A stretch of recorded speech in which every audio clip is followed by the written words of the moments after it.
difícil se hace crecer, qué difícil se hace emprender, qué difícil es lograr inversiones cuando la gente no confía en nuestros proyectos.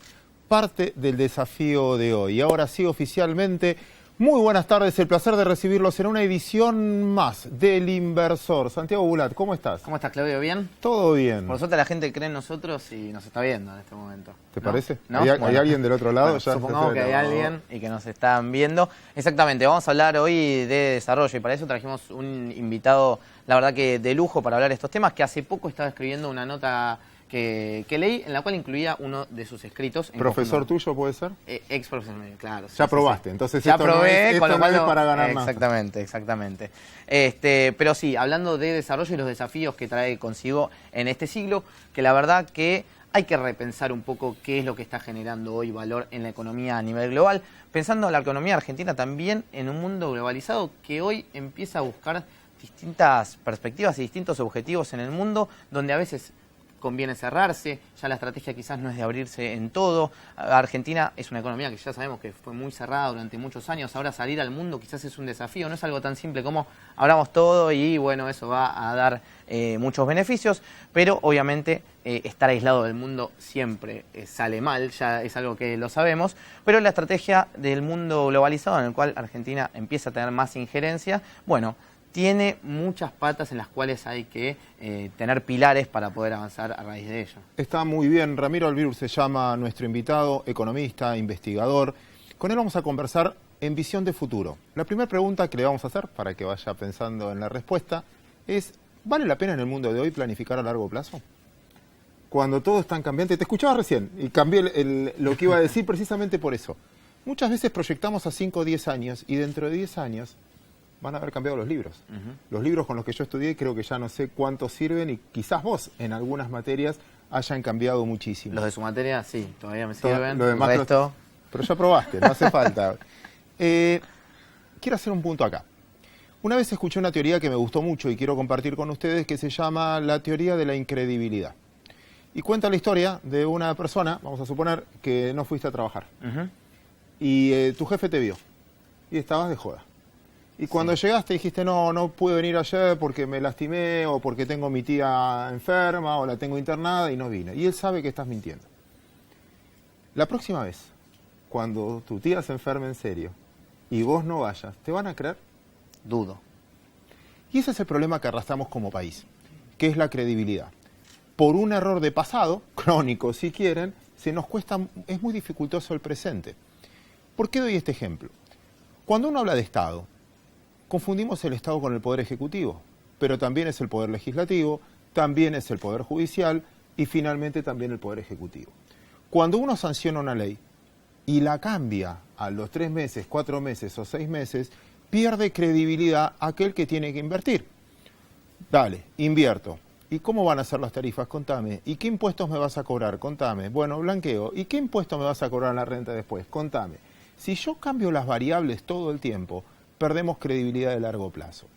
Y sin credibilidad de largo plazo, no va a haber inversiones de largo plazo. Las va a haber de corto plazo. En el sector financiero es probable que tengamos, porque eso expresa el corto plazo. Pero el que tiene que invertir en infraestructura, en una obra, en algo que necesitas políticas estables, por lo menos por 10 años, somos muy cambiantes. ¿Cómo hacemos de nuevo para construir confianza cuando se derrumbó luego de muchos años de haber mentido? Porque precisamente tenemos que asumir eso. Más de una vez hemos mentido con tal de ganar una elección, con tal de conseguir dinero, con tal de que nos presten plata, a un auditor o lo que fuera. Por eso es un desafío importante para el investigador que nos visita hoy. Pero como también nos gusta hablar de futuro, vamos a hablar de emprendedores.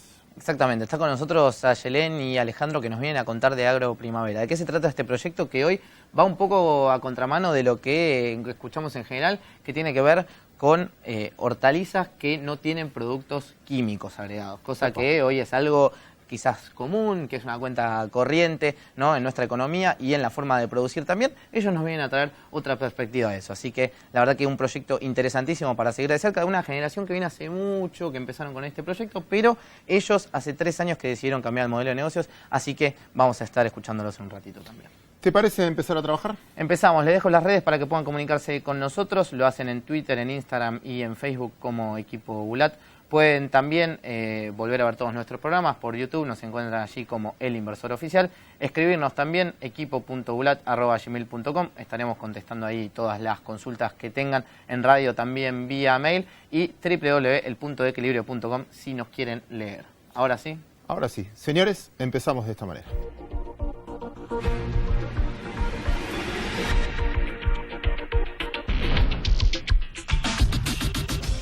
Bueno, Ramiro, muchísimas gracias por estar con nosotros en El Inversor.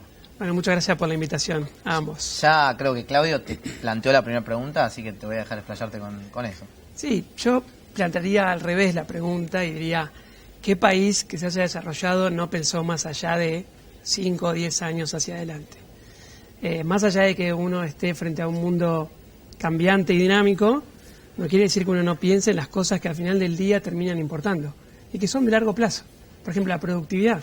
Cuando hablamos ahora de competitividad, hablamos de tipo de cambio nominal, nada más. Claro. Pero el problema es la competitividad, el problema es la productividad. Entonces, si no empezamos a pensar con una agenda que vaya más allá de muy corto plazo, es difícil resolver ese tipo de problemas. Está muy bien lo que decís y lo tomo. Ahora, la pregunta es, tomando de referencia a los países que les fue bien, ¿pensaron o dejaron pensar? ¿Dieron mucha individualidad para que se desarrolle el talento privado? ¿O fueron intervencionistas tratando de planificar a 10, 20 años lo que le convenía al Estado y no tanto al privado? Sí, ahí lo primero que hay que decir es que los países que le va bien se los dice milagros, con lo cual no es algo ni fácil, ni obvio, ni tan sencillo de clasificar. Ahora, la experiencia dice que si vos no tenés mercados competitivos, donde haya dinámica, donde haya innovación, no te va a ir bien nunca. Ahora, si vos no tenés un Estado, alguien que por lo menos guíe, dé incentivos donde corresponde, empiece a evaluar riesgos sistémicos que quizás el sector privado no evalúa, también te puede ir mal. Entonces, yo creo que no es un tema de Estado o mercado, sino la ingeniería detrás de eso. Y es una ingeniería que siempre ha dejado jugar en los lugares clave al sector privado, por ejemplo, innovación. Pero, por ejemplo, si uno mira la historia de Estados Unidos, muchos de los grandes innovaciones venían mucho por compras públicas y por interacciones con el aparato militar, digamos, del sector público. ¿Sí? Por ejemplo, Internet es un producto que es un subproducto de políticas públicas, uno podría pensarlo. Entonces digo, es complejo y requiere de esta cosa de donde conviene mercado, dale y déjalo. Donde no conviene, no. Nosotros estamos muy acostumbrados, me parece a mí, a una especie de enemistad histórica y en toda situación entre Estado o mercado, y ese es uno de los principales errores, me parece, para pensar diseñar una política más a largo plazo. Entiendo, está perfecto, no es que te estoy discutiendo. Entiendo la participación del Estado a la hora de distribuir, de fijar políticas justas, de que no todos tenemos las mismas posibilidades y está muy bien que medien eso. Pero a veces cuando se pone en empresario, siento que es una traba, en muchísimos casos de lo que a mí me tocó ver. Sí, correcto, porque correcto. Si tenés esa facultad, ser regulador, ser juez y parte, me parece que es una injusticia para la parte. Sí. Y el Estado a veces es juez y parte, ¿no? No, correcto. Una cosa es que uno incentive que aparezca un sector o que crezca un sector. Y otra cosa es que el Estado se crea o que el gobierno se crea que tiene la potestad de los incentivos que tiene el sector privado. Son dos cosas distintas. Pero sí, por ejemplo, innovación. Innovación es la base de la productividad. Ahora, si ahí no tenés un buen acuerdo público-privado, es difícil que el sector privado solo tome todo el riesgo de proyectos que no sabés cómo, cuándo, cuál va a ser el retorno, cuánto se va a quedar el Estado, lo dijiste vos antes. Es muy difícil si uno no tiene algún tipo de compromiso o de pacto entre las dos partes. Entonces, ahí es donde creo que hay que jugar en equipo, de alguna manera. Concuerdo con vos de todas maneras que no es tan fácil ver dónde uno puede suplir fallas de mercado y dónde uno genera fallas públicas, fallas de meterse, fallas de creer que uno sabe más de lo que los incentivos.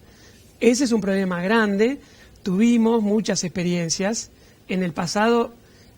Yo creo que aprendimos algo de eso, quizás en los últimos años, el gobierno previo a este, quizás tuvimos que reaprender algunas cosas, pero sí creo que cuando uno mira al mundo hay una visión mucho más inteligente y moderna que entiende que tiene que haber sector público generando incentivos, cubriendo brechas, absorbiendo riesgos cuando hace falta, y sí, siempre el sector privado, que es el que termina diciendo hacia dónde va la economía. ¿Ahí estamos más de acuerdo o no? No, es que en todo estaba contribuyendo, está perfecto, entiendo el punto.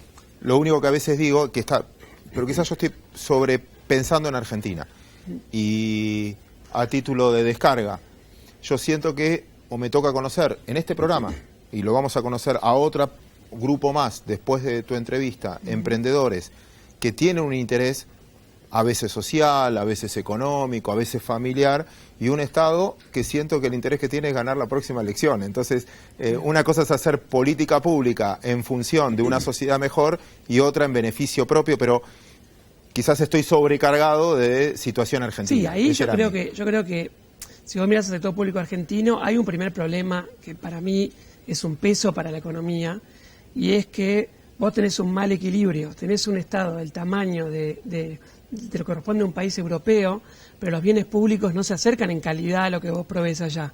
Entonces es muy difícil ahora pensar cómo rebalanceás esa relación, porque vos aumentaste mucho la presión impositiva a nivel de gasto público, pero no lograste acompañar esa mayor injerencia en alguna devolución de bienes públicos que hoy no tenemos o que no funcionan bien. Entonces, hay un primer problema para mí del Estado en Argentina, y es que es demasiado grande dado lo que provee, dado lo que le revuelve al sector privado, y que las salidas, una vez que vos ya estás en ese mal equilibrio, son muy complejas, porque tenés que pensar sistema previsional, sistema educativo, sistema de salud, tenés que hacer una lista, cada uno de esos temas son un nodo de conflicto, pero si no lo empezás a resolver, es muy difícil, porque empezás a salir y tenés el ancla ahí. Entonces te movés unos metros y de nuevo tirás para atrás. Entonces ahí creo que hay un tema. Y hay un segundo, y que va más a mi argumento del Estado activo, es, por ejemplo, en el caso de los emprendedores. Es muy difícil tener lo que hace falta para ser un emprendedor. O sea, hay gente que lo tiene, pero después necesitas mucho también de colaboración, necesitas conocer mercados, necesitas conocer riesgos, necesitas saber hacer balances. Hay un montón de cosas que uno puede pensar, políticas públicas activas, pero no pisando al emprendedor, sino ayudándolo, conteniéndolo, quedándose con parte del riesgo cuando hace falta.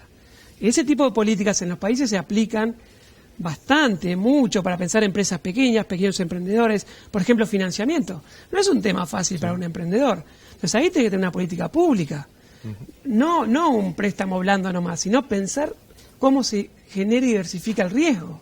¿Cómo metes al Estado y hacer parte de ese riesgo, por ejemplo, para un pequeño Igual emprendedor? necesito discutirte esto, perdón. No, perfecto, Estoy aprendiendo. No, después dale, te dale. toca después 5 preguntas seguidas a vos. Pero al mismo tiempo, en ese razonamiento, yo creo que lo mejor que me puede dar el Estado es educación, para prepararme en lo que yo necesito prepararme, Correcto. que es no una carrera de 100 años, como discutíamos el programa pasado, no para prepararme a hacer papers, no para hacerme un gran teórico, sino para saber vivir en la vida. Una educación en función de lo que viene. Y ahí sí creo que es muy necesario, porque todos arrancamos en distinta cuna, con distintas posibilidades, y eso nos iguala.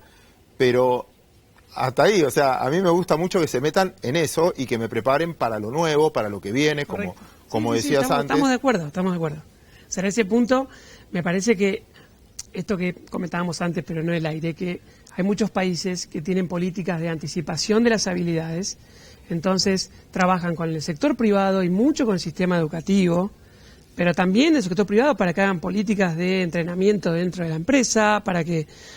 Para preparar para los cambios que están ocurriendo, generar esas nuevas habilidades que no es tan obvio que uno con tantos años de educación lo vas a tener. Pero entonces pero ahí hay políticas que son, si vos querés, más al punto, más precisa, más liviana, no es el Estado que va y te es tu padre. No. Vamos a ver qué necesitan, vamos a ver qué necesitan las empresas. ¿Qué hace falta para ser un emprendedor, por ejemplo, de bajo? ¿Qué necesitan las pymes para dar un salto, para calificar mejor para un crédito? Ahí, en esas pequeñas políticas, es donde se juega mucho para emprendedores, para pensar el futuro. Entonces ahí creo que sí tiene que haber un Estado más activo. Lo mencionaba al principio del programa en la apertura y también lo quería retomar ahora en este texto que escribiste con más colegas también, que tiene que ver con el desarrollo, estrategias para el desarrollo en este siglo. Y hacía foco sobre 4 pilares fundamentales o hacia dónde podría ir la Argentina. Quería repasar cuáles eran y cuál era tu visión también de qué está sucediendo hoy. Sí, cuando hubo el cambio de gobierno, en el que se armó un grupo de economistas que ya nos veníamos juntando bastante, discutiendo, una vez que vamos a tener oportunidades de discutir, de pensar, de mirar datos, hacia dónde podemos ir, en qué podemos colaborar. Y surgió ese documento de la Argentina para el siglo XXI, donde teníamos especialistas en comercio, en finanzas, algunos más de desarrollo, de macro, bueno, tratando de interactuar entre todos para pensar ideas. Y lo primero que nos surgió es un diagnóstico de un sistema económico que está fragmentado, que es difícil pensar hoy la economía, no existe tal cosa como la economía. Tenés sectores pujantes que tienen ventajas comparativas, algunos estáticas, o sea, somos baratos para vender productos del campo en el mundo, porque es mucho más caro en Francia que acá, y es así, por un montón de cuestiones, muchas climatológicas. Entonces, hay sectores que naturalmente son capaces de interactuar con el mundo, incluso de ir en la frontera en la tecnología. Y hay otros sectores que no, que están rezagados, que tienen trabajadores con habilidades obsoletas, que tienen empresarios que están acostumbrados quizás a entornos no competitivos. ¿Cómo haces para competir si estás acostumbrado a ciertas ventajas o cierta estabilidad que te dan por ahí políticas? Entonces, eso nos abrió a nosotros un primer desafío, y es pensar cuántas Argentinas tenemos al mismo tiempo. Claro. Y eso también nos juntó con otros investigadores, por ejemplo Jorge Katz, no sé, que ahora está en Chile, que venían pensando esta heterogeneidad que uno tiene que poner primero en la mesa para después discutir qué sectores, qué tipo de política necesita cada sector. Entonces ahí nos encontramos de nuevo con un sector asociado al campo que es muy dinámico, que no es el yuyo, son sectores muy dinámicos que tienen inclusive ingenierías financieras, como el pool de siembra, que son sofisticadas. O sea, esquemas de distribución de riesgos dentro de la producción que son súper sofisticados, y que esos sectores están liderando, están en la frontera. Claro, el tema de esos sectores es que no generan el empleo urbano que necesitamos, porque venimos con una historia, y ahí aparecen otros sectores. Hay una manufactura que es competitiva, en parte, que depende del tipo de cambio, pero en el margen, depende de los impuestos en el margen, pero hay una parte de la manufactura que ya está en la tecnología 4.0, por ejemplo, en Argentina. Algunos empresarios, algunos sectores, esos también son sectores que uno puede pensar que en cierto contexto podrían acercarse a lo que está pasando en el agro. Claro. Después tenés los unicornios, o sea, otro sector que también tuvo vuelo propio, pero es un sector que es pequeño, que para acceder a esos sectores tenés que tener skills y habilidades muy específicas, que es difícil que ese sector traccione a parte de la economía que están más rezagadas. Pero ahí uno puede tener una primera frontera. Agro y unicornio son como los que van bien adelante. Hay una parte de industria que trata de integrarse. Después tenés más abajo otra rama más de, puede ser industrial y servicios, que es más de habilidades medias bajas. Y abajo del todo tenés precarizados en servicios. Ese sector es el que va creciendo cada vez más, que son sectores que llevan ya décadas por ahí de escasa o nula formación, de cualquier tipo. Casi ni siquiera antes hablábamos de lo que es la currícula más dura. ¿Qué pasa si no tenés ninguna currícula? ¿Qué pasa si el sistema educativo no te dio nada? O vos te fuiste rápido, pero porque también no había esa interacción que necesitabas para entrar al mercado de trabajo. ¿Qué pasa si estás acostumbrado a operar en la informalidad con un Estado ausente? Como fue por mucho tiempo todo el esquema que operaba en ciertas franjas del conurbano. Entonces, un Estado ausente, políticas públicas que no te daban lo que necesitabas, empresas informales, que no están integradas al mundo, que no pueden absorber tecnología porque no la tienen, y que terminás vendiendo lo que haya en tus inmediaciones. ¿Cómo haces para salir? Entonces nos aparecía abajo del todo un sector muy precarizado, trabajando en servicios, básicamente, muy informal, que no tenía posibilidades de acceder a lo que hacía falta, sea vía sector público, sea vía sector privado, porque operaba en entornos muy informales. Y creciente además, ¿no? Una brecha que además... Y creciente, y que la brecha con el resto era cada vez más grande. Claro. Entonces eso te impide que alguno pueda saltar o conocer y después traer algún tipo de nexo con el resto de la economía que sí, y por ahí tenía una dinámica bastante distinta. Cuando uno mira la historia de los sectores precarizados en Argentina, son décadas. Entonces ya uno tiene que pensar en generaciones. Muy difícil si ves a tus padres que ya fueron informales y que operaban en ese tipo de entornos. Claro. Muy difícil si vos no tenés un sector público que te dice, te voy a llevar para que veas de qué se trata el mundo, de qué se trata, qué tipo de habilidades hacen falta, cómo puede hacer uno para salir de ese tipo de entorno que es más cerrado. Entonces aparece en esta idea de una economía más heterogénea, pero donde hay pocos puntos de interacción con el sector que está más abajo. Siendo justamente nombradas estos años y que a partir de entonces empezaron a escribir estas ideas, creo que vamos a coincidir en que salimos de varios desequilibrios que había en la macroeconomía, que eran en algún punto insostenibles, podemos hablarlos de años previos de edad, y algunos está saliendo en este momento también. Pero ¿cuáles son las patas que hoy más te preocupan a vos como analista de lo que está sucediendo en este momento con el actual gobierno? A mí me parece que hoy es medio conocimiento común, pero me parece que el tema de la competitividad externa es el talón de Aquiles, ¿no? La economía vuelve a crecer, la economía vuelve a invertir, pero en realidad si vos no tenés competitividad, no vas a interactuar con los mercados, vas a depender de la protección o del financiamiento. Son todas cosas que son difíciles de manejar. Claro. Si vos imagínense en el sector industrial cómo la protección se va moviendo muy lento, porque a mí me parece que la herencia que recibió este gobierno tenía dos partes. Una era los fundamentales de la macro que estaban mal. Y el otro era la mala praxis que se implementó, el gobierno anterior implementó sobre esos, tratando de resolver esos problemas. Ajá. O sea, el cepo, el financiamiento monetario del déficit. Igual, o sea, perdón. Siento que hay algo... Perdón. No, ahora ya termino la idea. Entonces, este gobierno lo que hizo fue rápidamente sacar la mala praxis, pero ahí también hiciste que se revelen los verdaderos problemas, que está bien. Entonces no teníamos déficit externo, ¿por qué? Pues teníamos cepo. Está bien, no crecíamos nada. Entonces tenías toda la economía cerrada. Ahora, cuando vos sacaste el cepo, no es que ibas a tener superávit comercial. Claro. Ibas a revelar el problema, iba a aparecer los incentivos, los precios relativos, todo iba a empezar a jugar como juega generalmente en la economía. Claro. Entonces, el déficit comercial, en vez de ser 1 punto, son 5 puntos del PBI, ahora que devaluaste van a ser 5,5. Sí. Porque el PBI en dólares va a empezar a caer. Entonces, ahora, esto no es algo que el gobierno haya generado. El gobierno lo que hizo fue transparentar. Entonces dice, mira, ¿cuáles son los problemas? Quizás nadie lo sabía, porque no sabíamos qué iba a pasar si acabase el cepo. Claro. Ahora lo que vemos es que tenemos problemas para competir en el mundo. ¿Por qué no lo veíamos? Y porque tenemos una economía cerrada. ¿Cómo sabes qué pasa en el mundo si ni te enteraste? Claro. Entonces ahora te estás dando cuenta que nos cuesta competir, que no tenemos la relación salario-tipo de cambio correcta. No tenemos la relación tarifa-tipo de cambio correcta. O sea, hay muchas cosas que la estamos corrigiendo, pero ahora cuando empezamos a ver la magnitud de los desequilibrios son muy grandes. Claro. Y me parece que ahí, por ejemplo, en el tema tarifario, con toda la conflictividad que ahora vemos que genera, avanzaste mucho. En el tema tipo de cambio, también ahora hay una idea de que tenés que dejar por lo menos que el tipo de cambio no le pierda la inflación. Claro. Seguro, ahora eso te va a tocar con el tema de estabilidad, porque la inflación entonces, ¿cuándo va a bajar?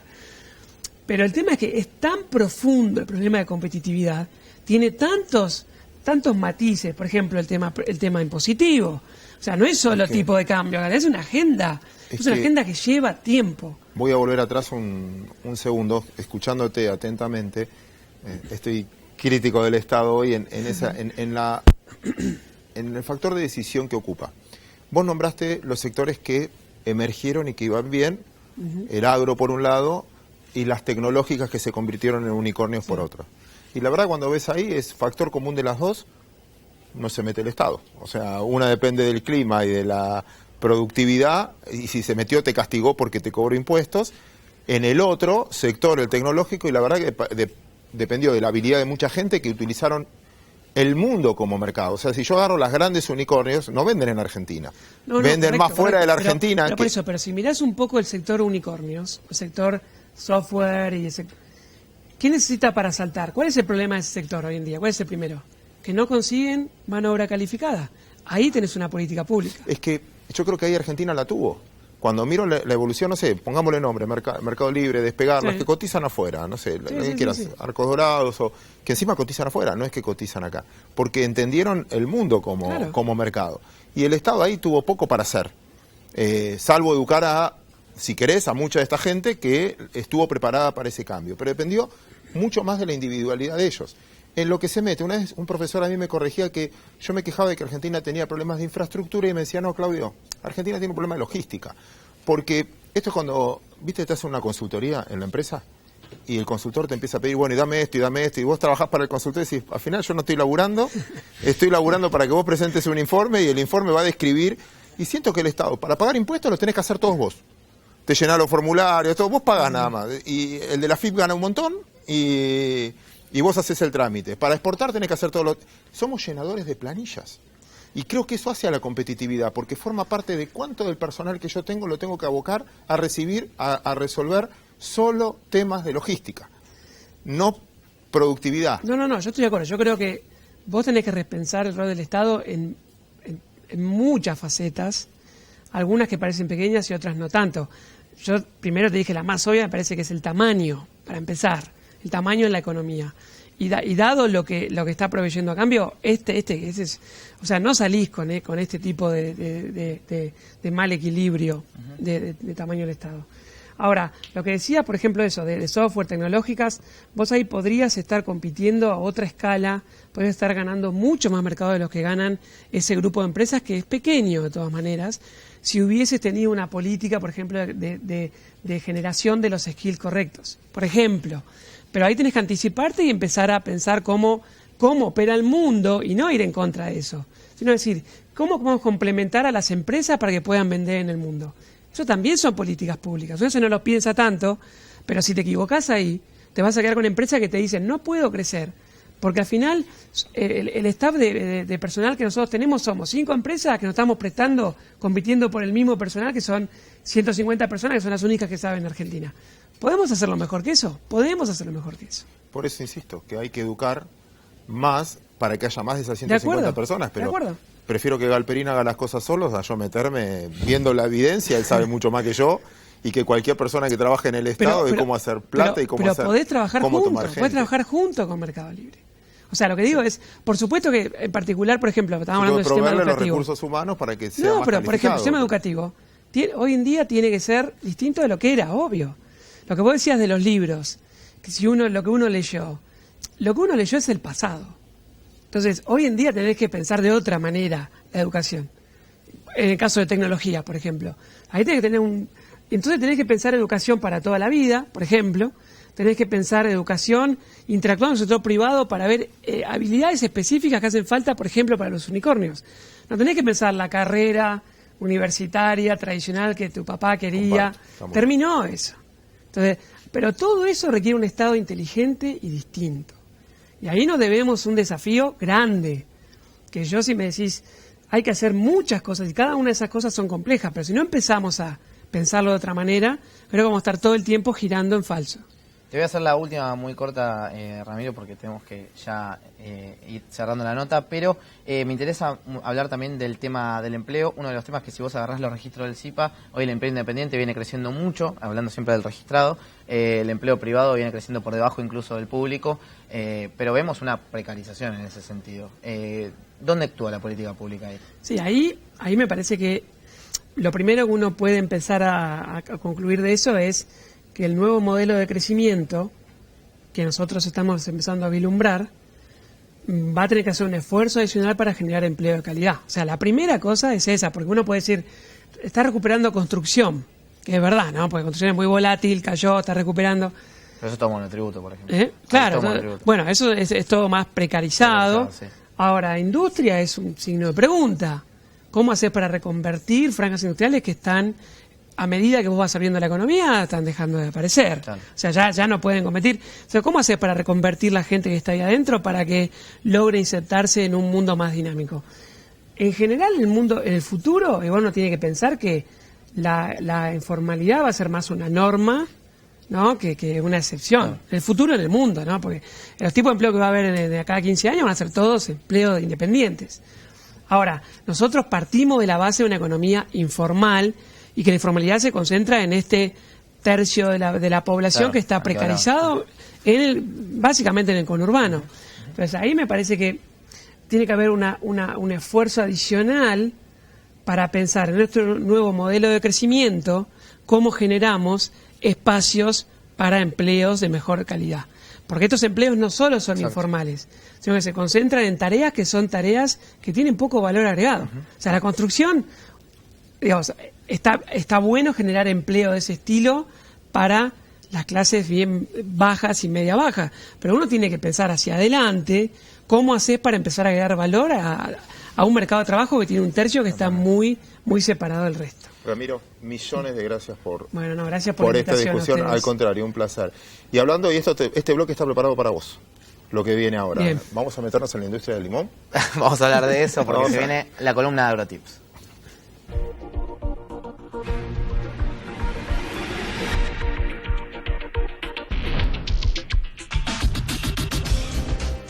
Hola, ¿cómo están? Esto es AgroTips, bienvenidos. Nosotros queremos contarles hoy y hablarles de esta fruta que tengo en mi mano.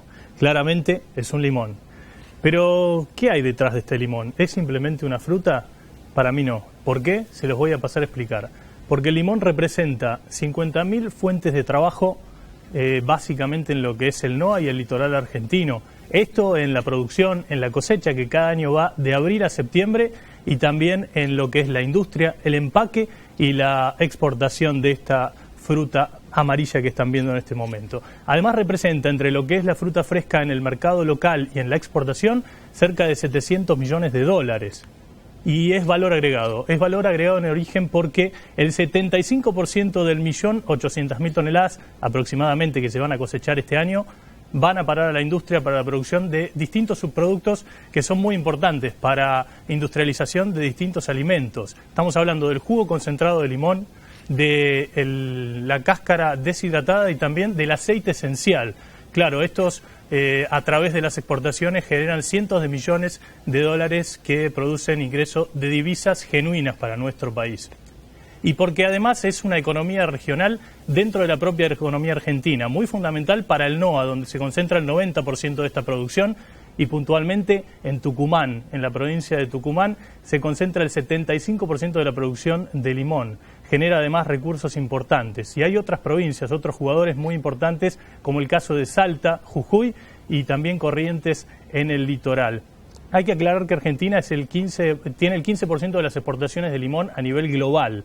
Hay mercados muy importantes como la Unión Europea, pero este año se han abierto mercados de relevancia como México y Brasil, y lo que obviamente está en voz de todos en las últimas semanas, que es la reapertura tras 17 años después de lo que fue el cierre del 2001 del mercado norteamericano. Se ha enviado ya el primer embarque de 50 toneladas y se esperan llegar a las 20.000 durante este año 2018. Y hablamos también de lo que representa esta fruta en materia productiva, porque de todos los cítricos que se producen en la Argentina, estamos hablando de las naranjas, las mandarinas también, el pomelo, el 50% es el limón.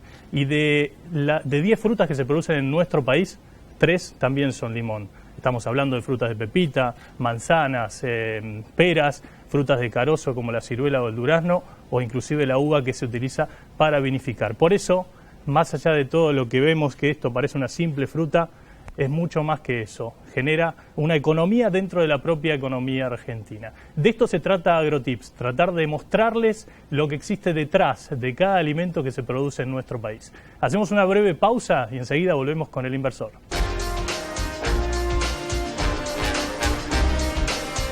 Somos San Miguel, una empresa argentina multinacional, líder en la industria de los cítricos. Somos experiencia e innovación. En Argentina, Uruguay, Perú y Sudáfrica, elaboramos productos de primera calidad, trabajando en armonía con el medio ambiente y con nuestra comunidad.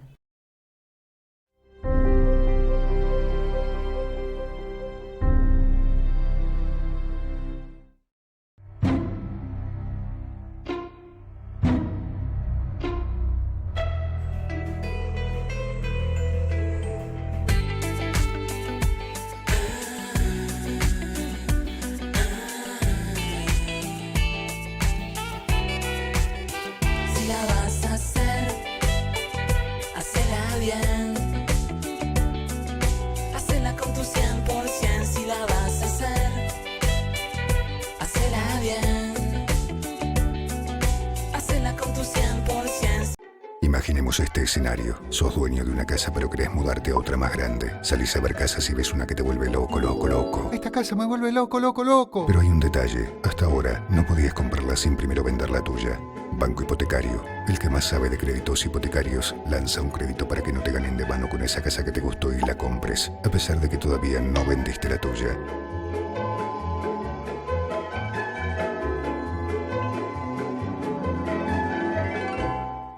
La educación es el eje principal de las acciones de responsabilidad social corporativa de Santander Río. A través de su programa Universidades, el banco apoya la educación superior pública y privada.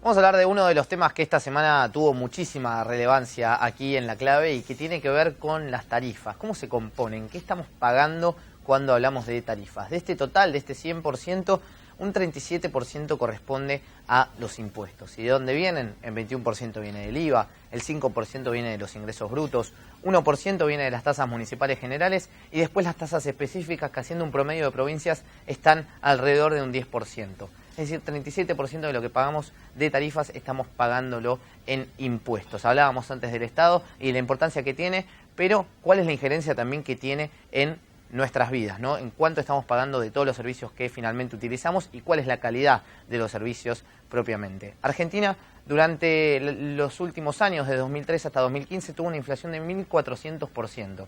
Sin embargo, las tarifas subieron solamente 150%. Esta brecha nos llevó a que nosotros pasáramos de ser exportadores a terminar siendo importadores de electricidad. Uno de los temas que Argentina de aquí en adelante tiene que empezar a resolver, pero esto de alguna forma era inevitable que sucediera. Se puede discutir la manera o no, pero Argentina de a poquito tenía que ir recomponiendo esta brecha que hubo entre lo que fueron los precios en general de la economía y lo que ha sucedido particularmente con las tarifas, para nosotros poder volver a cambiar esta dinámica que hoy altera y ejecuta fuertemente en lo que es el frente externo de Argentina, en lo cual hoy, pese a la suba de tarifas, todavía es una dinámica que la Argentina no logra resolver. Así que de aquí en adelante seguiremos con las claves de qué está pasando en la economía y en los distintos sectores. Ahora, el bloque de hacedores.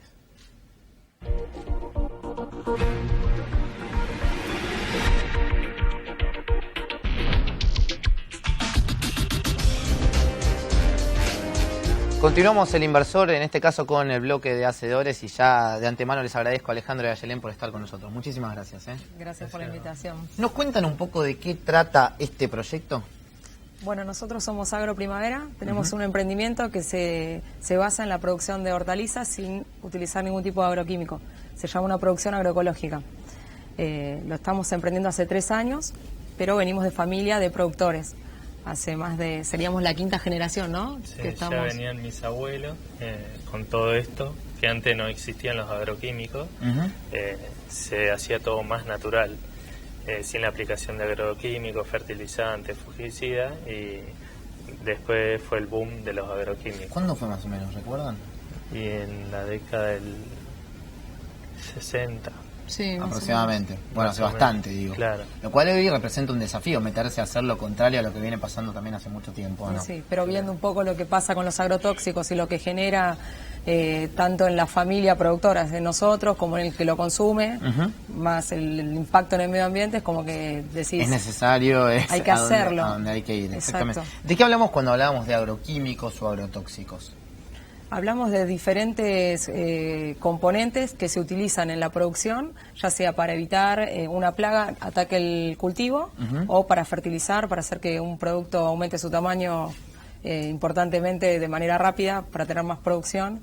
Cosa artificial, digamos. Exacto, todo químico. ¿Y cuál? Yo agarro el prospecto y digo las contraindicaciones. ¿Qué estaría pasando que ustedes ven que dicen, bueno, hay que cambiar un poco el paradigma de lo que está sucediendo hoy? No, y genera enfermedades de todo tipo, sobre todo ya en la familia productora. Imagínate que si vos aplicás un agrotóxico, va a generarle enfermedades respiratorias a toda la familia, enfermedades en la piel, Y en el consumidor también intoxicaciones, en los productores intoxicaciones, es bastante complejo el tema. ¿Y es algo que hoy lo vivimos día a día, estar consumiendo productos con agroquímicos? ¿Es algo constante, de moneda corriente o no? Sí, todo el tiempo. Todo el tiempo. Sí, además, si te fijas en los envases de todo lo que vas comiendo día a día y lees el prospecto de lo que dicen los ingredientes, la mayoría de lo que comemos tienen lecitina de soja. La soja es uno de los cultivos que más está fumigada. Claro. Con el glifosato y está en todos los productos procesados que consumimos. Entonces imagínate que el agrotóxico está en todo. Exactamente. En la horticultura, la frutilla es el que más tiene agroquímicos, porque el agroquímico hay que respetar un periodo de carencia, donde la aplicación se aplica a la planta y no se puede cosechar por un periodo de carencia de 2 o 3 o 5 días. Y la frutilla se cosecha todos los días, porque si no se pasa, ya está el fruto para cosechar y se tiene que sacar. Y eso es lo que después la gente te dice, uy, me agarró un empacho porque me comí una frutilla. No, te comiste un agroquímico que estaba en esa frutilla. Pero bueno, mirá, por ahí no es... Encima no se hirve, va directo crudo, es como que el agroquímico no lo puedes sacar, igual por más que lo laves no sale. No cambia nada, claro. Eso lo vas a tener. Por ejemplo, yo un tomate convencional, cuando nosotros no tenemos, me da miedo de consumirlo. Lo corto, lo pelo, le saco la semilla, lo lavo bajo la canilla para comerlo con tranquilidad, igual porque queda el agroquímico dentro de la célula. Todo un proceso que alguien que nos está viendo posiblemente no haga y directamente lávelo de afuera y digamos, bueno, ya más o menos está. Pero de a poquito ya igual los consumidores están como despertando y están informándose más sobre los temas. ¿Qué le afecta al consumidor que empieza a concientizar sobre estos temas? Le afecta en el sentido de que primero ya valora más el producto. El consumidor que viene a buscar nuestro producto lo valora de una manera que es increíble. ¿Hay cambios en el sabor también? ¿No es una cosa solamente de...? No, se siente sobre todo el sabor, es increíble. ¿Ah, sí? Sí, hay muchos cambios en el sabor. Y como nosotros también lo cosechamos a la mañana y lo repartimos a la tarde, al consumidor le llega fresco. Las dos ventajas, claro, porque es directa la venta al consumidor. Entonces eso nos permite que le llegue el producto saludable, que sea fresco y que a la vez ellos nos puedan preguntar a nosotros de qué manera producimos, para que tenga confianza y vea que nosotros hacemos realmente agroecología. Claro. Como que está buenísimo y vamos como educando y explicándoles que un producto agroecológico o orgánico no es perfecto como un producto convencional, que mediante un fertilizante, por ejemplo un morrón, va a tener un tamaño gigante, súper brillante, no va a estar picado. Claro. Y le vamos contando que bueno, la agroecología no se trata de eso, porque justamente no tiramos químicos para matar a las plagas, entonces a veces puede estar picado. ¿Y qué producen ustedes? Todo, más de 35 o 40 variedades. Ahora se viene más lo de hojas por el invierno, el frío. Bueno, y en verano es todo lo de estación. Okay. Producimos acelga, remolacha, de todo. Sí. Puerro, verdeo. ¿Y cómo ha cambiado su modelo de negocio, su esquema? Es decir, producimos como lo están haciendo todas las empresas, a pasar a algo más ecológico, obviamente muchísimo más saludable como lo están contando, pero que a la vez imagino que tiene alguna complicación a la hora de salir a vender eso, la masividad o el tamaño. ¿Cómo entonces peleas contra eso? Claro, como que fue el primer obstáculo. Bueno, una vez que pudimos hacer agroecología dijimos, ahora ¿dónde metemos el producto? ¿Dónde lo comercializamos?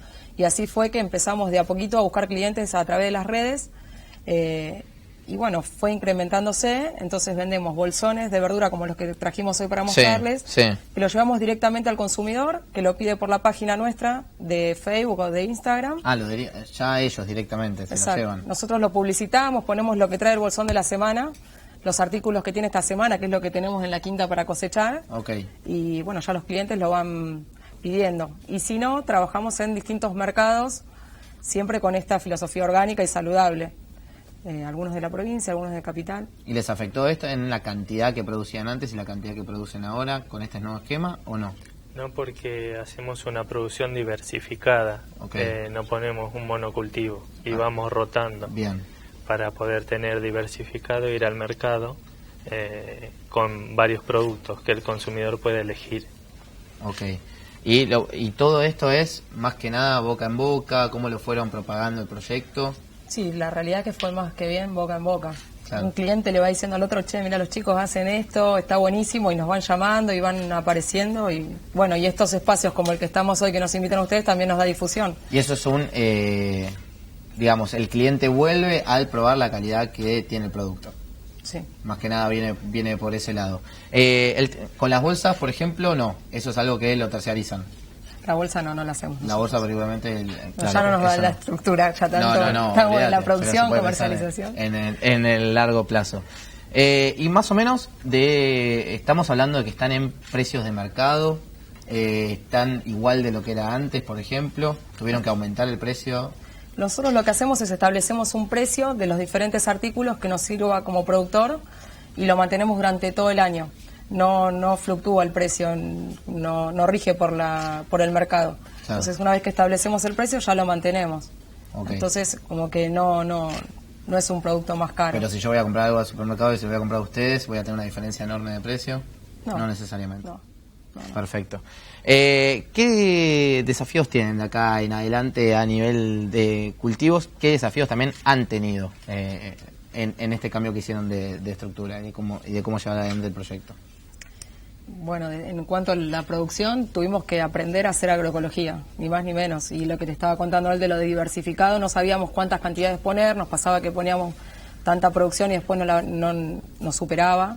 Claro. Entonces no teníamos los clientes para vendérsela, entonces fuimos aprendiendo eso, fuimos aprendiendo cómo plantar, cómo sembrar, que es totalmente diferente a lo que era lo convencional que hacíamos. Claro. Y bueno, de a poco...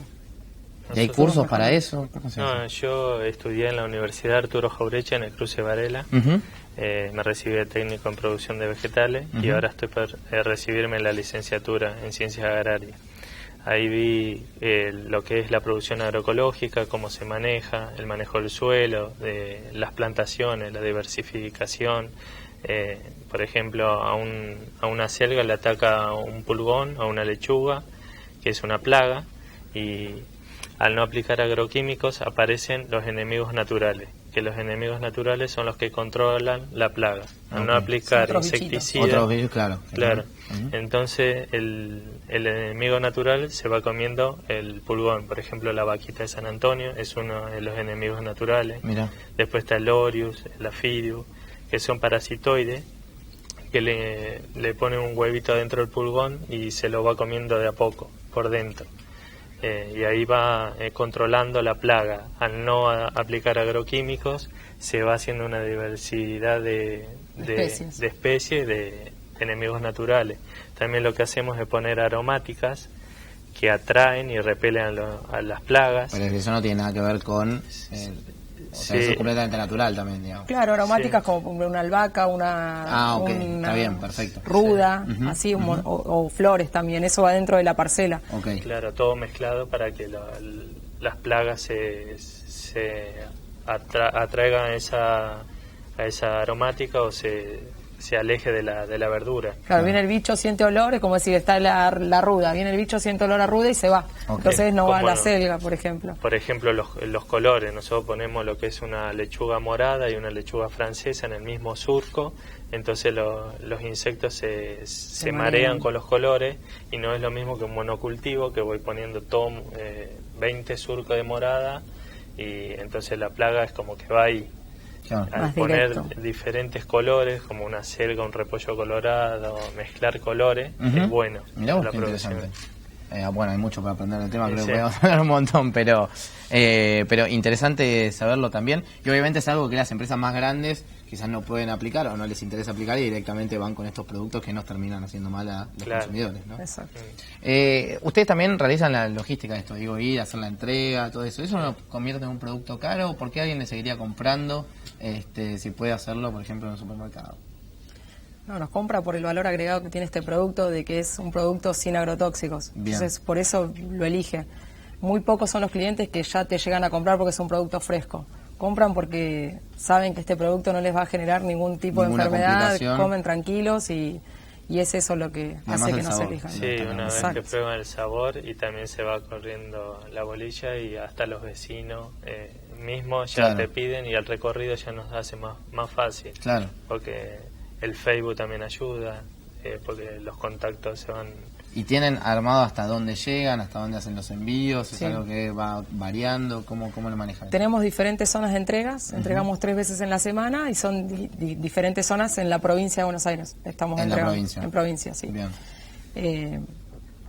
Y bueno, los vamos tomando los pedidos y lo vamos armando. En realidad antes teníamos como zonas muy extensas y a medida que fuimos creciendo lo tenemos que achicar un poco para que estén los clientes más cerca, porque si no íbamos de un lado para el otro y ya no nos rendía cuando salían los pedidos, pues tardábamos mucho en entregar. ¿Y tienen competencia en este rubro? ¿Alguien que esté haciendo lo mismo? Sí, ¿Conocen? Hay muchos que están haciendo lo mismo. Que no sé si es competencia, por ahí es algo... Está buenísimo Claro. que lo hagan, sí, obvio. Exacto. Sí, hay bastantes que están haciendo. Algunos que son productores, que son los menos, nosotros nos conocemos entre todos, y otros que si no terciarizan, compran el productor y... ¿Es algo, revenden. es lo que se viene en el mundo, lo que podemos empezar a esperar, que se escuche cada vez más esto? Sí, es lo que se viene, es el cambio de paradigma, va para este lado. Va para Ya este el que lado. no se sume se va a ir quedando afuera. Se va Estamos quedando seguros. afuera, ¿no? Sí. Y ahora están ustedes dos, alguien que les haya pedido, che, me interesa ser como un franquiciado de esto que están haciendo. Sí. ¿Eso lo han escuchado también? ¿Les ha Aparece. llegado? Pero bueno, de a poco tenemos que solventar los clientes, que va creciendo esto y estamos estudiando y como que con todo a veces se hace difícil. Hay como paso firme, pero... ¿Siguen estudiando para avanzamos. mejorar los productos? Exacto. Bien, siempre es importante. Sí, sí. Bueno, se comunican con ustedes en el Facebook, los pueden encontrar ahí, Agroprimavera. Agroprimavera o en Instagram. Ahí En nos Instagram pueden- también, y hacen Exacto. los pedidos por ahí directamente. Exacto. Muchísimas gracias a los dos por venir y contarnos su proyecto, la verdad que más que interesante. Y el que no se sube al tren, Se queda abajo. se queda afuera, ya lo sabes. Gracias. Claudio, vamos cerrando el programa. Dale, acepto. Espero que les haya gustado el contenido del programa de hoy. Hemos repasado parte de esta participación pública-privada, que es lo nuevo que se viene, es la nueva apuesta del país, en este caso para recibir inversiones, que la plata, en este caso, sea financiada precisamente por las empresas que financian y el Estado pagará con el tiempo con lo producido por eso. No saldría del déficit fiscal y esa es la buena noticia en este caso. Y la participación del Estado, que era parte del resumen que discutíamos hoy, con los privados, es lo que debería de ser, a mi gusto, un poquitito más inteligente. El Estado está para facilitar, para regular, para controlar, pero no necesariamente para trabar. Y a veces la logística argentina, Santiago, hace de que las cosas te cuesten un poquito más. Sí, lo sabemos y creo que lo saben todos los que Sí, ¿no? tienen que andar haciendo cuentas todos los meses para ver cómo se paga, de qué manera, dónde hay que ir. Así que bueno, no estaremos contando historias nuevas en este caso. Y también con la participación público-privada, en la cual el privado es el que va a tomar el riesgo, pese a que el Estado haga un repago de esto a medida que vayan avanzando las obras. Bueno, siempre se va a ir haciendo un repago, pero el privado termina asumiendo el riesgo, como pasa en gran parte de la economía que hace crecer y traccionar la economía. Me gustaba algo que decía Ramiro en la nota, que a nosotros hablamos de la economía como si fuese la economía y en Claro. realidad va a ser mucho más selectivo el mundo que viene. Exacto. Y obviamente va a haber ganadores y perdedores, depende de lo que haga cada uno. Y en ese caso, si quieren, para hablar precisamente de inversiones, podemos hablar de acciones en particular. ¿Y eso cuándo lo hacemos? Lo podemos hacer todos los martes de 21 a 22 horas por FM Millennium 106.7. Allí el inversor bolsero. Aprovecho a mandarle un saludo a Neri y a Martín, que están haciendo un gran labor ahí en el programa. También, es más fácil. De dónde vienen, a quién tienen que reemplazar, No, así no, cualquiera para nada, te extrañamos, lo mucho, termina te haciendo extrañamos. bien. Pero también nos puede leer en nuestro newsletter, elpuntodeequilibrio.com.ar, y ahí se puede juntar con nosotros, en este caso con cada uno de nuestros invitados, para dejar una reflexión que dure en el tiempo. Exactamente. Nosotros nos reencontramos el sábado que viene en esto que es el inversor.